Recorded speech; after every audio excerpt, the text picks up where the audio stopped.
It's sometimes said that you have to walk over broken glass to get to paradise. I say that because one of the reasons I bought a conversion van was the movable back seat that turned into a bed that would allow me to travel while doing the build out for the rest of the van. But now the time has come when the back seat has to be removed.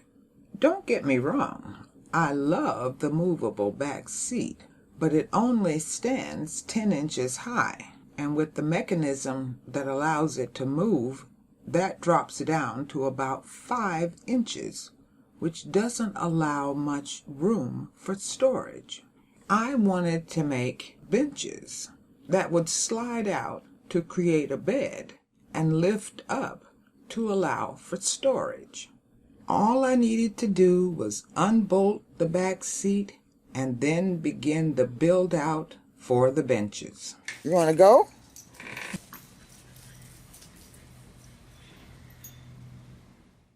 So a trip to the big box store was the first order of business. I'm always looking for ways to cut costs and decided to go in an unconventional route. Redwood fence pickets that were half the cost of the wood I would normally use and can be cut to double the number of slats I would need. On to the 2x2s I would use for the frame.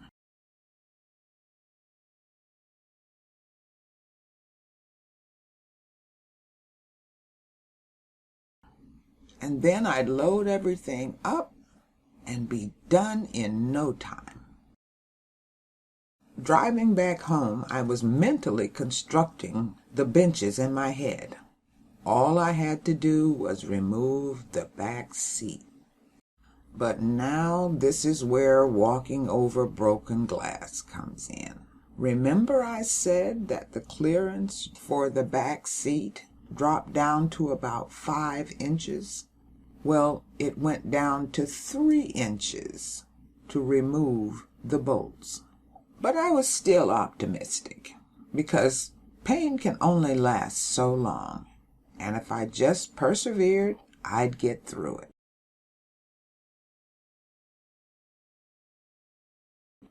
While I was able to remove the bolt for the clamp holding the seat in place, I finally had to resort to brute force, using a crowbar to bend the clamp enough to unhook the seat.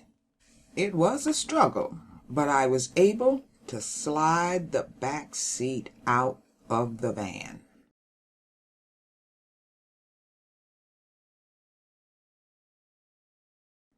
But there was still the problem of the main bolt holding the clamp.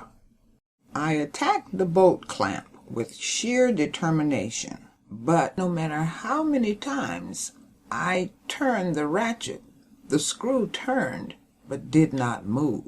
You can imagine my disappointment when I looked under the van and discovered there were bolts that looked a mile long.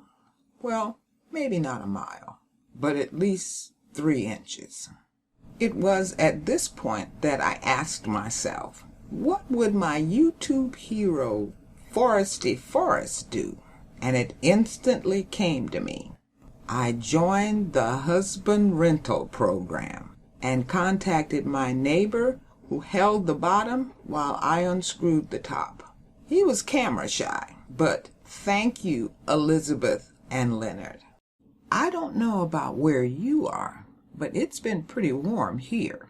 As I pulled out the carpet and thought to myself that it would probably take me about a day and a half to make the benches, and I'd spent 2 days sweating removing the back seat.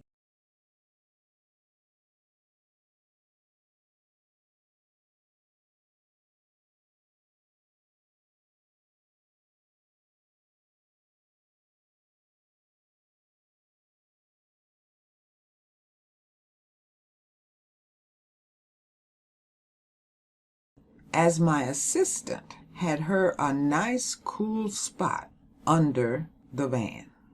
And I still had to cover over the bolt holes and remove the two side cup holders.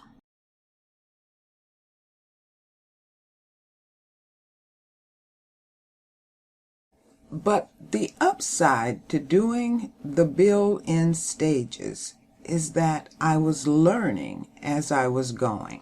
I learned about flashing from the front portion and was able to cut up an ice cream holder from an electric ice cream maker that no longer worked and cut it into small slices that would fit over the bolt holes.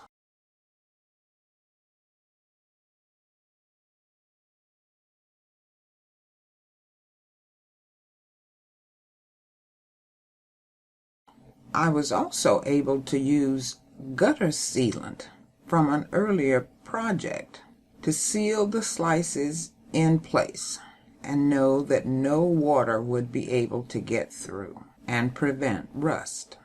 I breezed through covering the bolt holes, weighted them down to give the sealant time to set, and the only thing remaining was removing the cup holders on either side of the van.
And now, after walking over broken glass for 2 full days, the back of the van is finally cleared. The cup holder section that will support the benches is also done.